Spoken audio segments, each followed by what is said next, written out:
Brasil que ficou para trás era o país da desigualdade, do arroxo salarial, do desemprego. O novo Brasil que estamos construindo distribui renda, cria mais de 14 milhões de empregos e eleva a maioria de sua população para a classe média. Tá na hora de você escolher o Brasil que você quer. Um Brasil capaz de tirar 28 milhões de brasileiros da miséria e levar 36 milhões para a classe média, ou o Brasil que fechava os olhos para a pobreza. O Brasil que dava errado ou o Brasil que está dando certo e que Dilma vai continuar. A questão que o presidente Lula levanta, de decidir entre o Brasil que dava errado e o Brasil que está dando certo, apareceu com força total no debate de ontem à noite na Rede TV. Dilma reafirmou seus compromissos com esse Brasil que vive a maior transformação de sua história. Um Brasil que Serra não consegue ou não quer ver. Tudo o que Lula e Dilma já fizeram foi criticado por Serra. Para ele, nada está bem no Brasil de hoje. Seu modelo de governo está preso ao passado, ao governo de FHC. O que se viu no debate de ontem foi isso. Um confronto entre o passado do governo de Serra e Fernando Henrique, o presente que o Brasil vive hoje com Lula e o futuro que Dilma propõe. O Brasil mudou. Meu projeto é o projeto de transformação do Brasil, que teve início em 2002, com a eleição do presidente Lula, que nós assumimos em 2003. De lá para cá, o nosso país mudou. Nós tivemos um aumento do crescimento econômico, com distribuição de renda e inclusão social. Houve uma grande redução da desigualdade no nosso país. E isso se refletiu em aumento do emprego, na melhoria do consumo de todas as camadas da população. Privatizações. O candidato Serra fala que é a favor do fortalecimento das empresas estatais.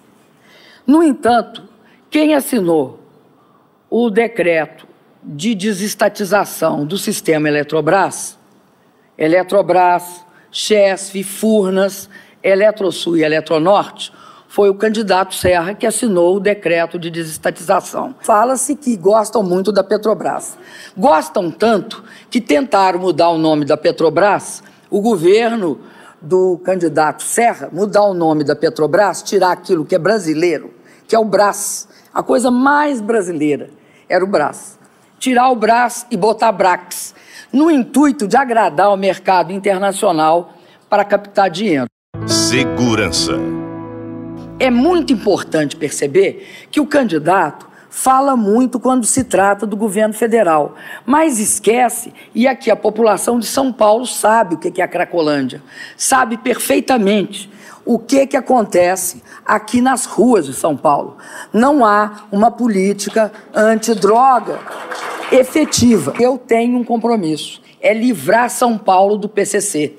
Nós sabemos o que resultou aqui, nessa cidade, com o abandono da política de segurança pública. Nós investimos em segurança 2,5 vezes mais que o governo Fernando Henrique Cardoso.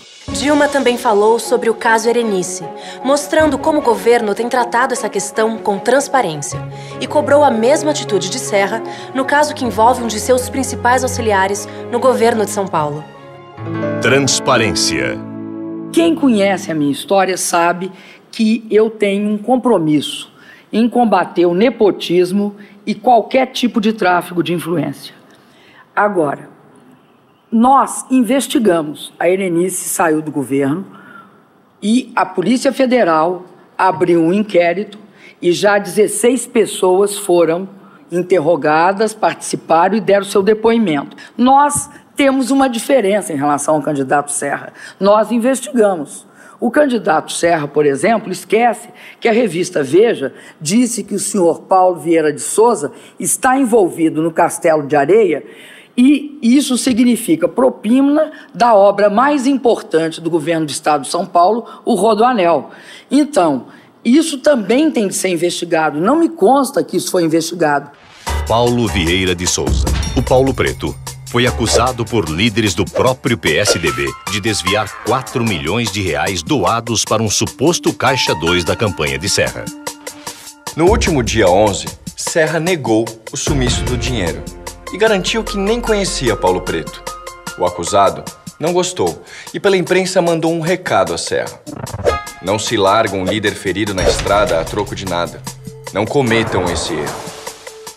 Serra entendeu a mensagem No dia seguinte, mudou de opinião. Afirmou que conhecia Paulo Preto e ele era totalmente inocente. Afinal de contas, quem é o Serra verdadeiro? O do dia 11, que disse não conhecer Paulo Preto, ou o do dia 12, que falou que conhecia Paulo Preto e ele era inocente? O fato é que o Serra não podia ter negado que conhecia o acusado. Paulo Preto foi diretor da estatal Dersa durante o seu governo em São Paulo. Foi responsável pelo Rodoanel, a obra apontada pelo Ministério Público Federal e o Tribunal de Contas como cheia de irregularidades. E a filha de Paulo Preto foi nomeada por Serra governador para cargo de confiança no Palácio dos Bandeirantes. Serra também escondeu a verdade quando chamou Paulo Preto de inocente. O nome dele aparece em uma série de documentos apreendidos pela Polícia Federal na Operação Castelo de Areia. E em junho desse ano, Paulo foi preso em flagrante, acusado de receptar uma joia de brilhantes roubada no valor de R$20 mil. A verdade é uma só. Dilma é a garantia de mais avanços para o Brasil. Com ela, nada vai parar e o Brasil vai seguir em frente. É só comparar. O Brasil, no nosso período, cresceu. Nós pagamos a dívida com o Fundo Monetário Internacional. A dívida que eles deixaram para nós. Além de pagar a dívida, emprestamos para o Fundo Monetário Internacional. Era tão pouco emprego, nós criamos quase 15 milhões. Eles criaram menos. Eles criaram em torno de 5 milhões. Nós criamos 3 vezes mais empregos. Eles apostaram que a crise ia ser um tsunami. E ela foi uma marolinha. Por que eles apostaram? Porque eles queriam que a gente adotasse o receituário deles, que é corta salário, acaba com o consumo para o investimento, eleva os juros à casa dos 20%. Nós não. Nós investimos, garantimos o emprego e o consumo. Ora, é essa comparação que ele não quer fazer. O Brasil vai seguir mudando. Falei aqui hoje na importância da educação de qualidade. Valorizar e respeitar o aluno, fazendo que quando ele passar de ano, ele aprenda. Valorizar o professor com salário digno, com formação continuada e com respeito e diálogo e não cacetete.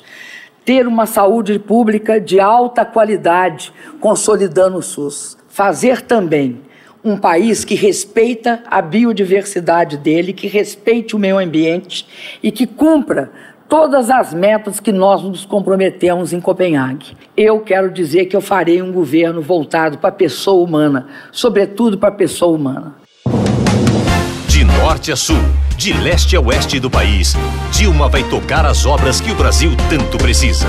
Conclusão da ferrovia Transnordestina e da ferrovia Norte-Sul. O Brasil tá mudando e não pode parar. Conclusão do complexo petroquímico no Rio de Janeiro e da refinaria Abreu Lima em Pernambuco. O Brasil tá mudando e não pode parar. Construção de UPAs, unidades de pronto atendimento 24 horas e de novas escolas técnicas e universidades em todo o Brasil. Estamos juntos na construção de 32 unidades de pronto atendimento, nas UPAs, nas escolas de educação profissional, na ampliação do SAMU, na construção de estradas e, é claro, em todo o trabalho para a Copa de 2014. E a melhor garantia para isso é votar em Dilma presidente. O Brasil tá mudando e não pode parar. Modernização do Porto de Santos e construção do arco rodoviário do Rio de Janeiro. Quando aqui no Rio de Janeiro nós construímos o projeto do Parque das Comunidades, lá estava Dilma. Quando nós construímos a candidatura às Olimpíadas, lá estava Dilma. Quando nós estávamos planejando o complexo petroquímico de Itaboraí, o maior investimento da história da Petrobras, lá estava Dilma. Por isso eu não tenho dúvida, o povo do Rio sabe agradecer. Nós vamos votar em Dilma. O Brasil tá mudando e não pode parar. Construção das hidrelétricas de Santo Antônio e Giral na região norte. Duplicação da BR-101 no sul e no nordeste do país. Obras de saneamento e construção de milhares de casas em todo o Brasil. O Brasil tá mudando e não pode parar. E tem centenas de obras também no sul, no sudeste, no centro-oeste. O Brasil de Dilma é o Brasil inteiro. O Brasil de todos os brasileiros. O Brasil tá mudando, mudando, mudando e vai continuar.